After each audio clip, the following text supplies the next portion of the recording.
Hi, everybody. Hallelujah. Christ is risen. He is risen indeed. Hallelujah. I'm standing outside, and my beautiful banner has got a special flower wrapped around the cross.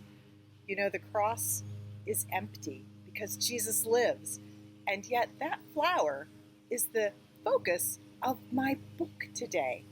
So I hope you'll join me in the parable of the lily. The parable of the lily. One wintry day, the farmer's young daughter shuffled through the snow, headed for the mailbox at the end of the lane. Oh, it was cold. She peered inside the mailbox and found a small white envelope. Surprise! It was addressed to her. Dear Maggie, the letter began, I'm sending you a very special gift just for you. Look for it soon. Maggie loved getting presents, especially a gift as mysterious as this one. When would it come? Who was it from? What would it be? The farmer's daughter waited and waited, some days patiently, some days not so patiently. Then, one very ordinary afternoon, a box appeared on her doorstep. The gift had arrived. The farmer watched as his daughter excitedly tore off the wrapping paper. He was eager to see what she thought of her present. But Maggie didn't say a word. She just stared at the small wooden crate full of dirt.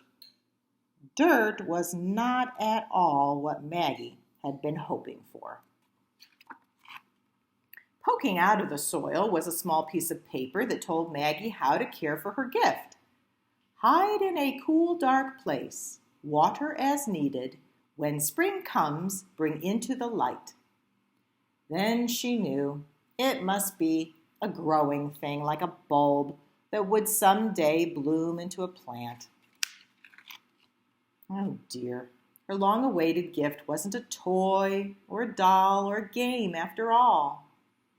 The farmer could see that his daughter was very disappointed. His heart grew sad. The gift was from him. With a sigh, Maggie carried the wooden box down the steps into the darkest corner of the cellar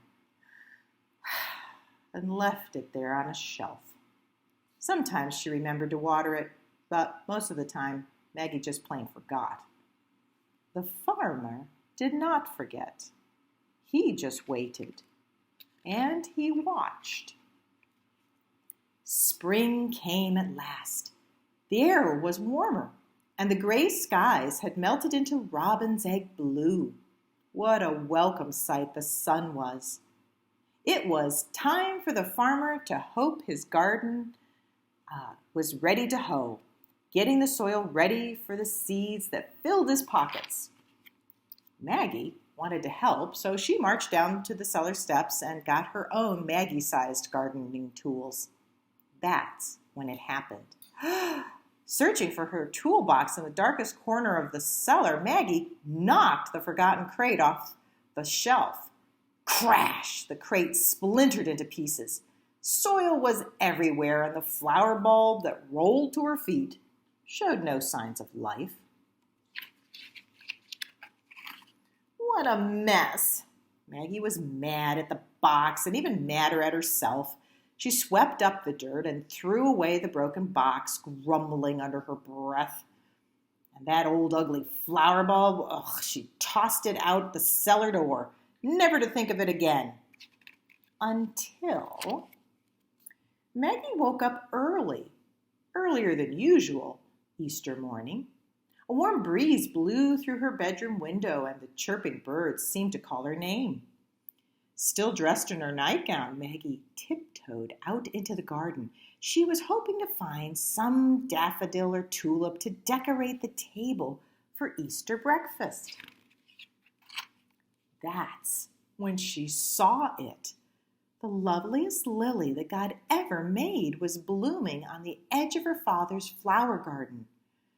Its white petals unfolded like a trumpet. Its leaves were green with new life.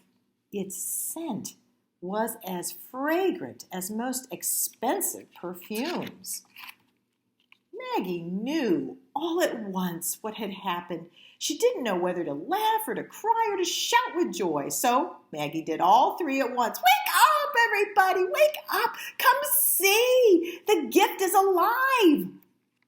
Her family hurried out to the garden. They couldn't believe their eyes. So much beauty from such an ugly box of dirt. Maggie noticed the farmer standing in the doorway, quietly watching. His smile gave away his secret. Father, it was you who gave me the lily. Maggie squealed with delight. Suddenly her little girl's smile began to fade. Oh, dear. She'd thrown away her father's gift without so much as a thank you. How that must have hurt him. I'm sorry, Daddy, she said, putting her little arms around his big waist. Will you forgive me? Oh, my child, said the farmer, whispering and hugging her tight. That's what Easter is all about.